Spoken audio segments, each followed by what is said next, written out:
Queremos darle el tiempo a nuestro hermano Johnny Rosales para que él pueda iniciar con su exposición hoy en esta noche. Bienvenido, hermano Johnny Rosales, tiene su tiempo, hermano. Muchas gracias, hermano. Buenas noches a todos, hermanos. Estoy muy contento y agradecido con el Señor por esta oportunidad tan valiosa. Agradeciendo también a nuestro hermano Ángel Lagos por la invitación y a nuestro hermano Tony Melton también por ser los anfitriones de esta plataforma. Gracias, hermanos, y estamos aquí con el propósito de estudiar y aprender de la palabra de nuestro Dios. Un tema yo creo que es muy interesante para todos nosotros, el cual pues se me asignó a base de pregunta: ¿cómo ser más efectivos en la evangelización? La escritura base la tenemos ahí en Marcos capítulo 16 y versículo 15, que leeremos más adelante. Pero quiero decir, hermanos, que este estudio es de mucha importancia, ya que muchas de las veces nosotros como líderes, como predicadores que somos, estamos muy preocupados y muy interesados en buscar métodos de evangelización para poder tener más gente, para poder añadir más personas a la iglesia del Señor. Y muchas de las veces quizá nos preguntamos, muchas de las veces nos decimos cómo es que le hacen, por ejemplo, los testigos de Jehová para tener tanta gente, cómo es que le hacen los pentecostales, los bautistas y tantos sectarios, tantos denominacionales que pues tienen sus iglesias llenas de gente, llenas de personas. Y muchas de las veces pensamos y decimos, pues, ¿cuál será su método? ¿Cómo le hacen para evangelizar, para convencer a tanta gente? Y quizá muchos de nosotros sabemos algunos métodos que para algunos son efectivos, pero para otros no. Es decir, quizá los mismos métodos que usan los testigos de Jehová los podemos implementar nosotros, pero no van a ser igual de efectivos que con ellos. Entonces, por eso es importante que estudiemos este tema y podamos responder bíblicamente a esta pregunta. Muy bien, como introducción, vamos a ver, creo que se me trabó, hermanos, la computadora. Clic con el mouse, hermano. Ok, gracias, hermano Ángel. Muy bien, a base de introducción, vamos a tratar de contestar esta pregunta bíblicamente como debe de ser.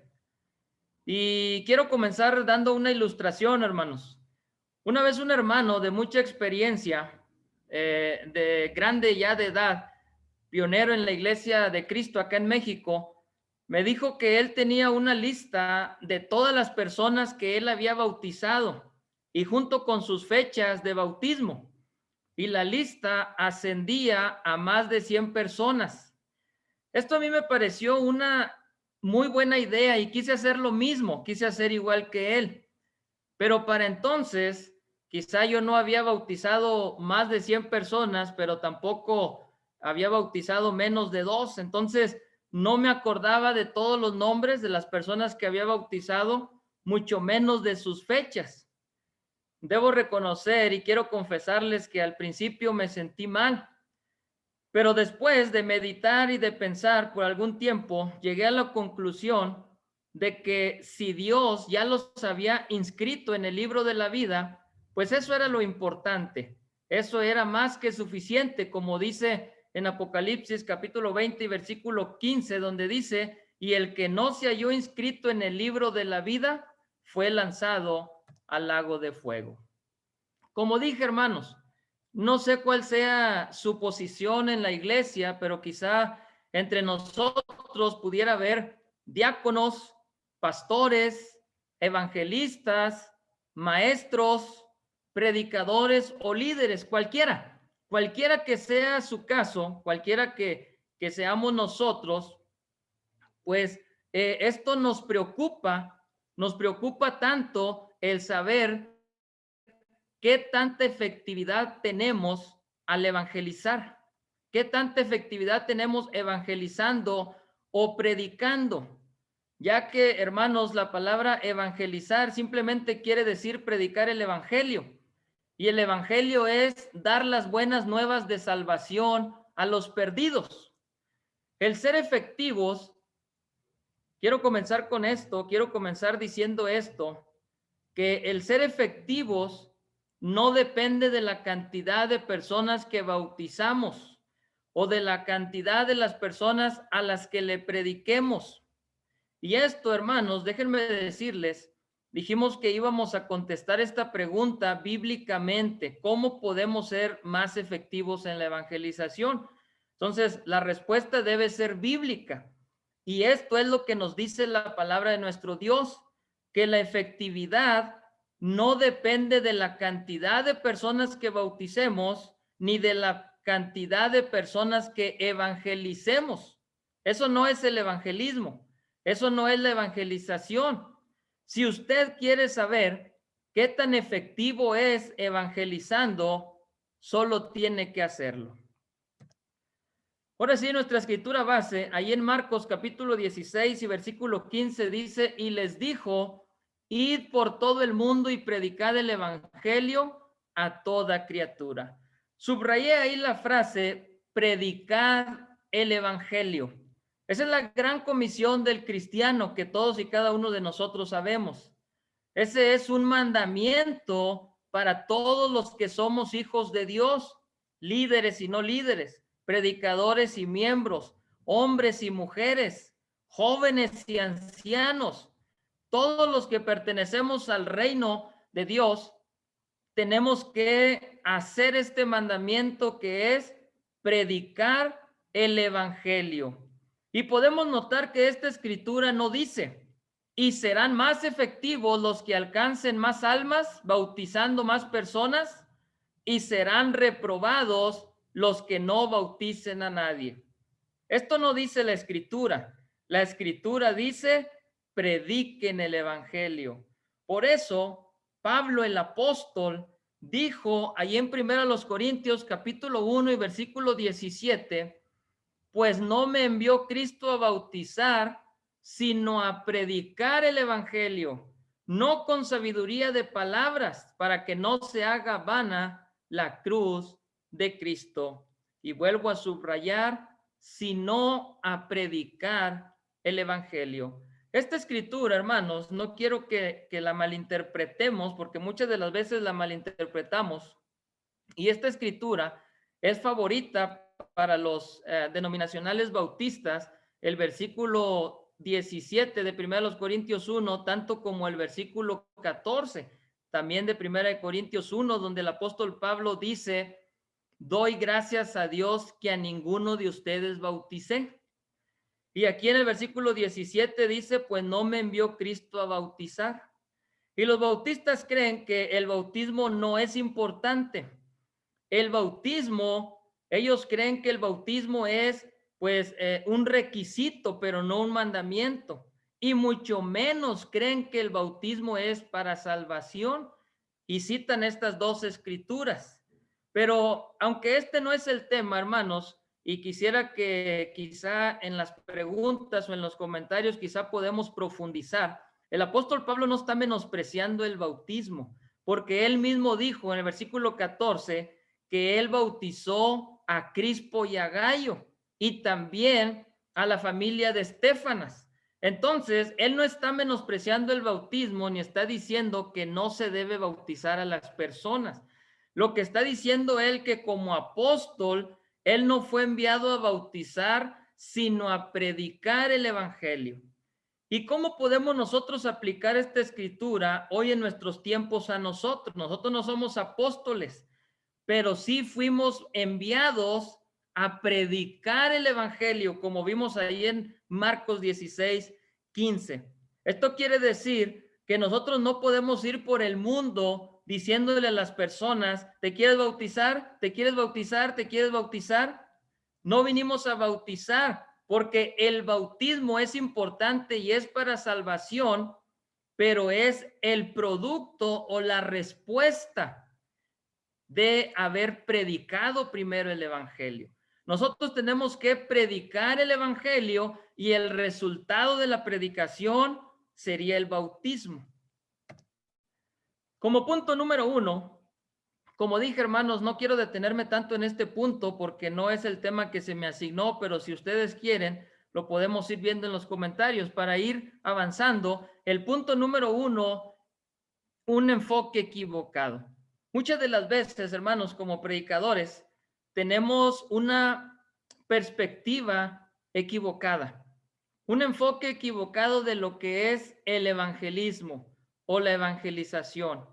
Quiero decirles, hermanos, que en mi corta experiencia como predicador del evangelio, he visto a tantos predicadores muy preocupados, demasiado agobiados, desanimados y hasta enfermos, hermanos, enfermos, o sea, de una noche a la mañana, de un momento a otro, hermanos que cambian su semblante de una forma drástica, ya están más arrugados, ya están más ojerosos, ya están más canosos, y esto muchas de las veces, hermanos, es porque se preocupan tanto, se agobian tanto y hasta se desaniman y se enferman porque no tienen gente en sus congregaciones. Le han hablado a tanta gente de la palabra de Dios. Quizá estos predicadores están en un pueblito pequeño, digamos, en un pueblo rural, en una ciudad chica o grande, y quizá ya le hayan hablado a todo el pueblo o a la mayoría, quizá ya le hayan hablado a toda la ciudad o a la mayoría, pero los resultados son que muy poca gente acepta el evangelio. Muy poca gente o nadie acepta esa invitación y por eso se desaniman o nos desanimamos. Por eso nos enfermamos, nos preocupamos tanto. Quizá en muchos años de predicador que tiene, solo ha reportado un bautismo o en el peor de los casos, quizá ninguno. Por eso, mis hermanos, esta pregunta suele ser muy interesante y muy importante para muchos de nosotros. ¿Cómo puedo ser más efectivo en la evangelización? Gastamos tanta fuerza y tanto tiempo en busca de buenos métodos para la evangelización. Nos esforzamos tanto en reportar gente nueva a las iglesias que nos apoyan económicamente. Y muchas veces quizá lleguemos a pensar lo siguiente: si tenemos nuestros locales llenos de gente, obviamente, estamos haciendo las cosas bien.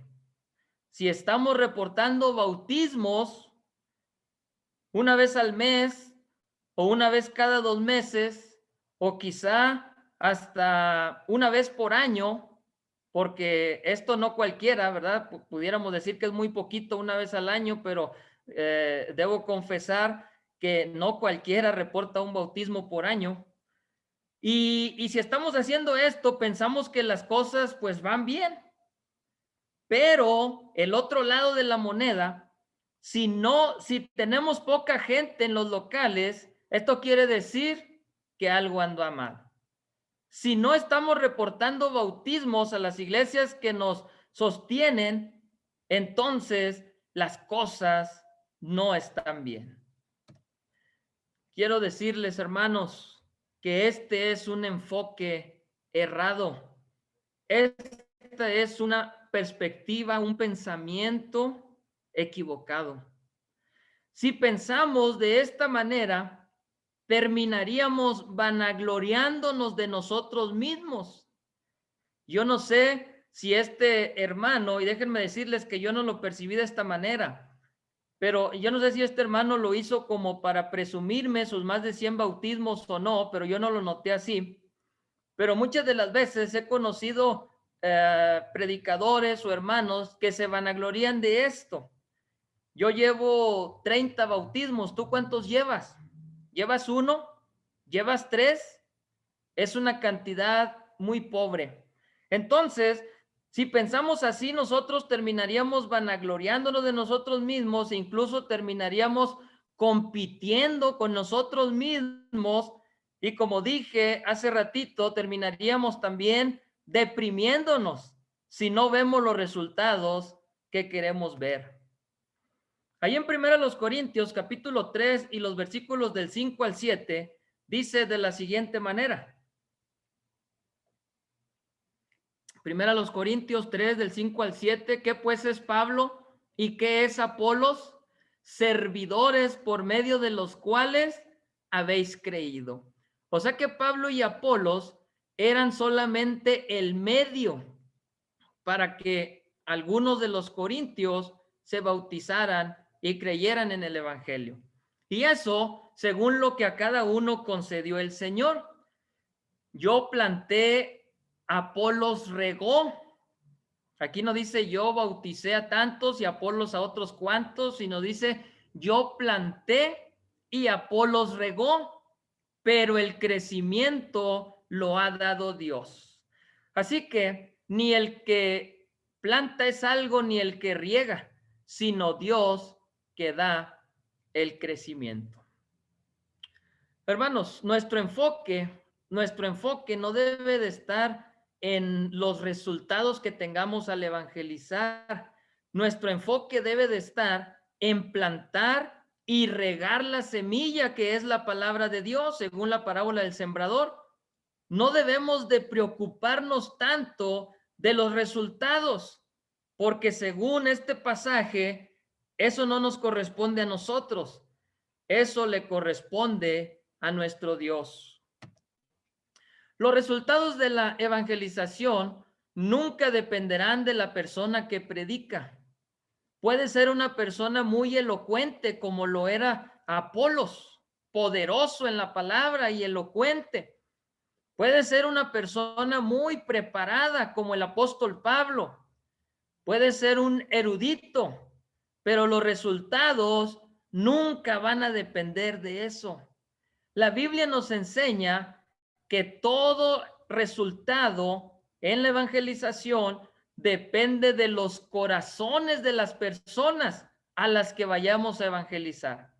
Por lo tanto, no debemos esforzarnos tanto en convencer a la fuerza a las personas.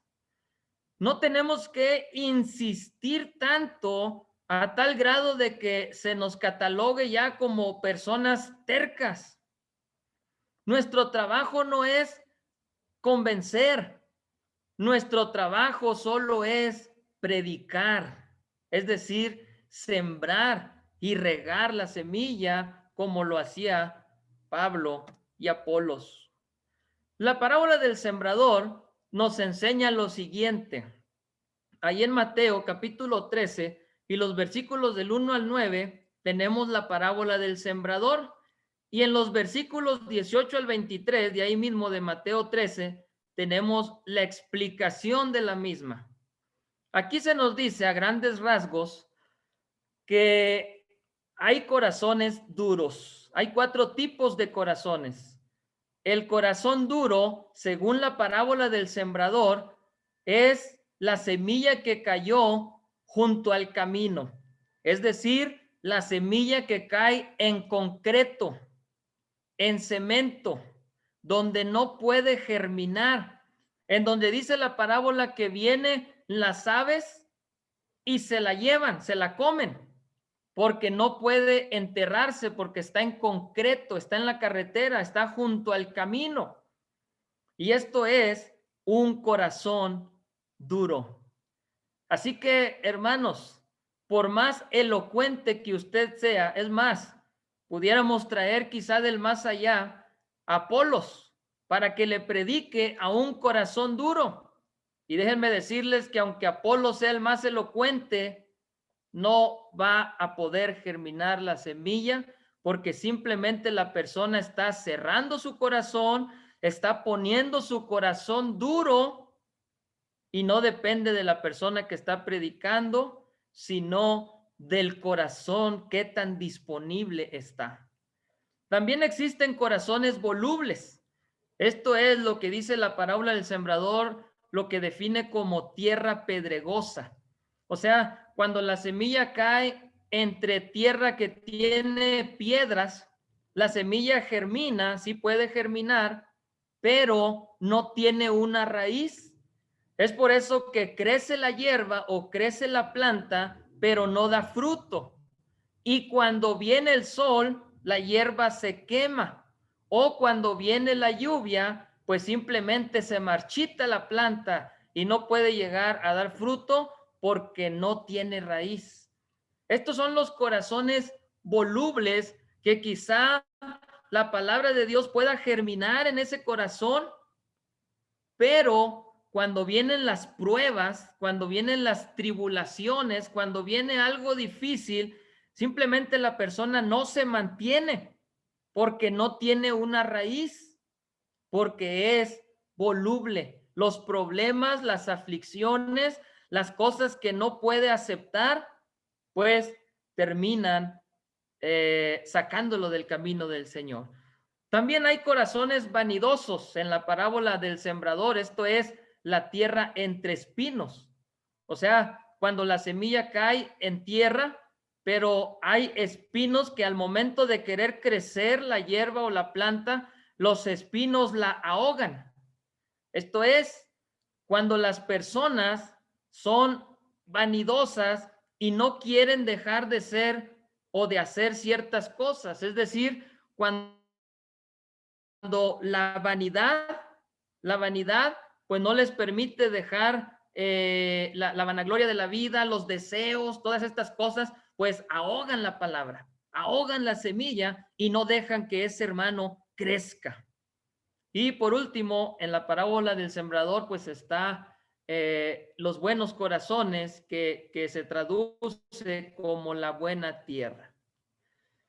Bueno, hermanos, con esto no quiero justificarme, porque en realidad yo tengo poca gente en la congregación donde sirvo. La intención mía no es justificarme a mí, ni justificar a los predicadores que tienen poca gente en las congregaciones. Tampoco estoy diciendo que no trabajemos en convertir almas nuevas para el Señor, o que seamos conformistas, que con los que tenemos, con eso conformarnos. No quisiera que se malinterpretara esto, hermanos. Lo que trato de decir es que no nos enfoquemos tanto en los resultados, más bien enfocarnos en que se esté haciendo el trabajo, tal y como lo hizo el sembrador. Él solo esparció la semilla en todo lugar, pero el crecimiento no dependió de él. El crecimiento dependió del lugar en el que cayó la semilla. Punto número 2 y último, por cierto, métodos para la buena evangelización. Existen muchos, hermanos, existen muchos métodos para una buena evangelización, pero en esta noche vamos a ver solamente algunos ejemplos bíblicos y otros, digamos, no tan bíblicos, pero que podemos usarlos como recomendaciones, las cuales ya serían opcionales. Número 1, tocar puertas.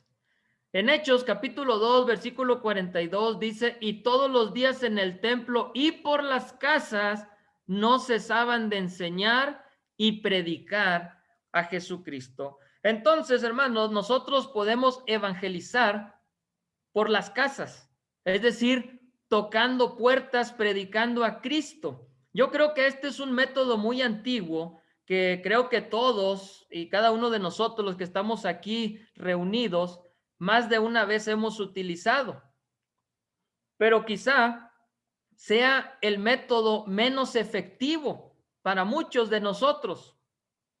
Ir tocando puertas por las calles y regalar un folletito, regalar literatura, un volante que ya sea que traiga impreso el plan de salvación o que traiga impresa una invitación para algún culto, para un estudio bíblico, es quizá el método más utilizado por la hermandad. Pero quisiera notar, hermanos, algunos errores de los cuales si reconocemos y corregimos, nos pueden ayudar mucho para ser más efectivos en la evangelización. Por ejemplo, uno de los errores más marcados que pudiéramos cometer al estar tocando puertas, repartiendo literatura o folletos a las personas, es que muchas de las veces no estamos capacitados. Muchas veces hemos cometido el error de salir a tocar puertas con cualquier hermano o con cualquier hermana. Y esto puede salir contraproducente si no tenemos cuidado. Hay hermanos o hermanas que todavía no están capacitados para salir a tocar puertas. Y una cosa es que tengamos la disponibilidad. O sea, una cosa es que los miembros tengan el deseo de hacer el trabajo, el deseo de salir a tocar puertas. Sin embargo, no todos estamos capacitados.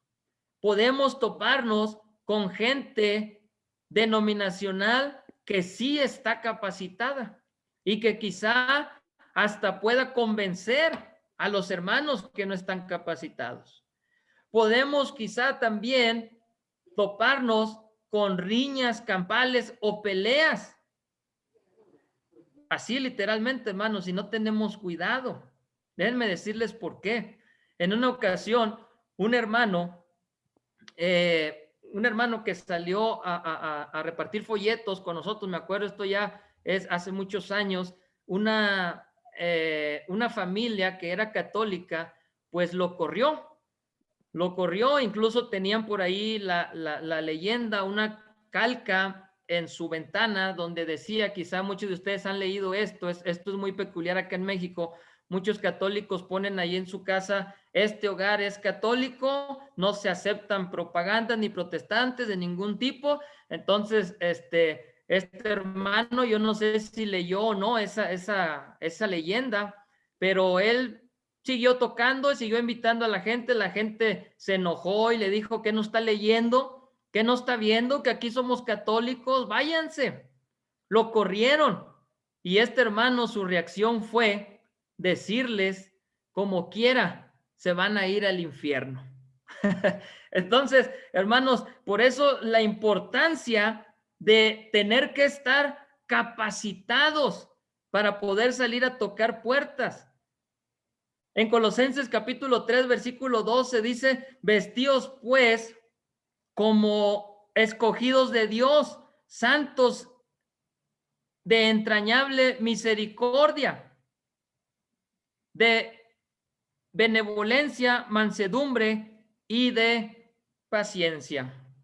Entonces, hermanos, cuando salgamos a salir a tocar puertas, debemos de vestirnos de esta manera, de paciencia, de misericordia, de mansedumbre y como hijos de Dios.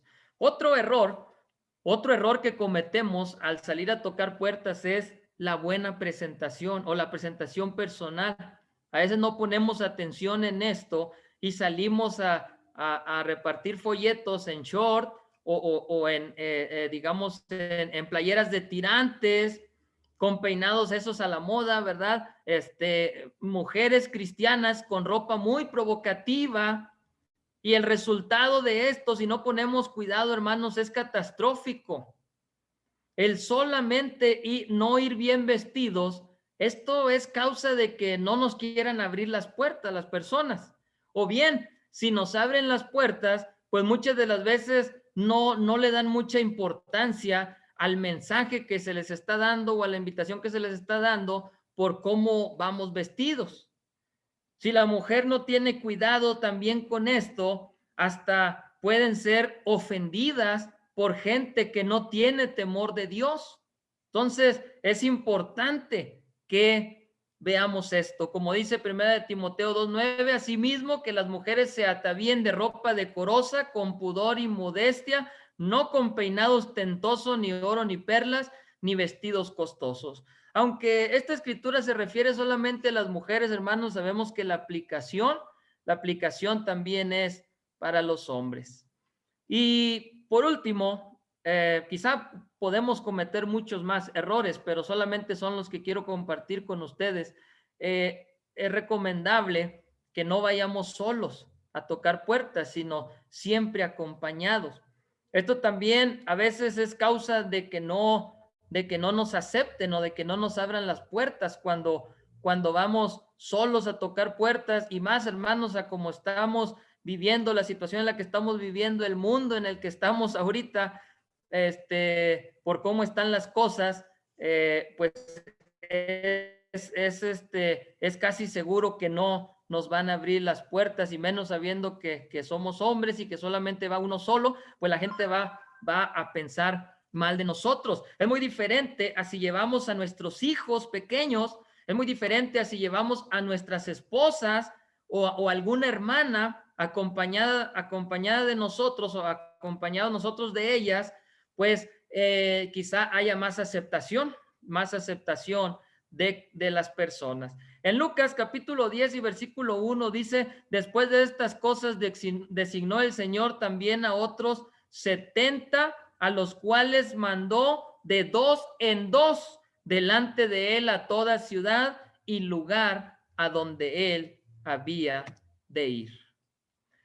Bueno, hermanos, otro método de evangelización es invitar a vecinos, amigos y familiares. Me gustó mucho, hermanos. Estamos como familia, estamos estudiando el libro de los Hechos y vamos en el capítulo 11, pero cuando estudiamos el capítulo 10 de Hechos, donde tenemos la conversión de Cornelio, me gustó mucho cuando llegamos al versículo 24, donde dice de la siguiente manera: al otro día entraron en Cesarea y Cornelio los estaba ya esperando. ¿De qué manera? Habiendo convocado a sus parientes y amigos más íntimos. Qué bendición, hermanos, qué maravilla y qué genialidad de Cornelio. Qué genialidad de Cornelio usar este método efectivo, bíblico. Lo mismo que hizo Cornelio, nosotros podemos tratar de implementarlo como un método de evangelización. Y esto es aplicable en cualquiera de los dos casos. Cuando tenemos un contacto de una persona inconversa y tenemos ese contacto y vamos a ofrecerle un estudio del plan de salvación o darle las buenas noticias de salvación, como también cuando vamos con hermanos que ya son miembros de la iglesia y que estamos estudiando con ellos en los hogares, es bueno, hermanos, este método de tratar de persuadirlos a ellos a que inviten a sus vecinos, a que inviten a sus amigos y a sus familiares a que escuchen el estudio. Y esto pudiera resultar muy satisfactorio, como lo fue en el caso de Cornelio. En el versículo 44 de ahí de Hechos 10 vemos el resultado de este método de evangelización. Hechos 10:44 dice: mientras aún hablaba Pedro estas palabras, el Espíritu Santo cayó sobre todos los que oían el discurso. ¿Qué hubiera pasado, hermanos? ¿Qué hubiera pasado si Cornelio no hubiera invitado a sus familiares y amigos? Pues simplemente no hubieran sido salvos. Entonces, quizá este método resulte o no para muchos de nosotros, pero lo que sí, hermanos, es de que tenemos que utilizar el beneficio de la duda, es decir, nunca sabríamos si nos resultaría o no si no lo hacemos. Otro método de evangelización es predicando con nuestro testimonio. Sí, hermanos. El predicar el evangelio no solamente es detrás de un púlpito o repartiendo folletos o dando estudios en los hogares. Desde mi punto de vista muy personal, este es el método que resultaría más efectivo para cualquiera. Predicar con el ejemplo más que con palabras. Cristo predicó siempre con el ejemplo y nosotros fuimos llamados a ser imitadores de Cristo. En primera de Pedro capítulo 3 versículos 1 y 2 dice: asimismo vosotras mujeres estad sujetas a vuestros maridos, para que también los que no conocen de la palabra sean ganados sin palabra por la conducta de sus esposas, considerando vuestra conducta casta, piadosa y respetuosa. Así que, mis hermanos, la palabra de nuestro Dios nos dice que muchas de las veces la gente va a ser convencida solamente con nuestros hechos y sin palabras. Entonces, este es un método de evangelización. Usted no se sienta mal si nunca ha salido a repartir un folleto. Usted no se sienta mal si es mujer y no puede predicar detrás de un púlpito o en los hogares dando un estudio. No se sienta mal, porque usted también está predicando el evangelio con su modo de vestir, con su modo de hablar, con su modo de conducirse. Y déjenme decirles, hermanos, es un excelente método de evangelización. Y el último, usando todo lo que esté a nuestro alcance. Como les dije, hermanos, como les dije, íbamos a poner ejemplos que son bíblicos, pero también otros ejemplos que estos son los que serían ya opcionales.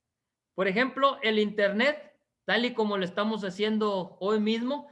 La semana pasada acabamos de terminar con una serie de estudios virtuales que estuvimos programando su servidor junto con otros 4 hermanos, y bueno, me pareció excelente este método de evangelización para que la palabra de Dios llegue a todos los rincones del mundo.